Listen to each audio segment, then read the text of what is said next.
Why wouldn't that is very sweet kudaro? Wouldn't that is very sweet kudaro? Ndotarisira kuti ndine Mira. Dautra video mira.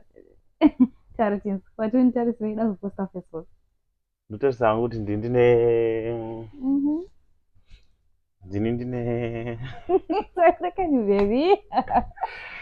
kuti ndine mukadzi asingadi kugeza anoswera aita mumagemu asingadi kugeza ndotsvaira mumba toregreta ndakaroorera chana chitoko ndakambokuudza kuti uri chitoko izvino kuti kana kugeza izvino hapwa dzako dziri kutrenda dzakazara zvoya umu dzisingageri zvoya wakambonditi gera zvoya ndikaramba wakambonditi handitogeza bebi ndikaramba udotumwa kugeza zira rako iro udotumwa kugeza saka zvine basa reizvozvo ndosaka ndichikuudza kuti uri chana chitoko but baby unongobuda ungwe ndinogeza uri wega unodi kundiudza kuti handitogeza tese toenda togeza augonogeza wega augonogeza wega here vanditogeza wani iwe unongo chimwe ndinogeza uri wega umbonditiwo baby anawo handitogeza shaba ndimwene mwana chaitebo yake I'm regretting vana vatoko havarogwa ndokutaurirai it's not fair pana chirekodha video ndichida kuposta Facebook posta vandorekodha uchiti handinogeza manje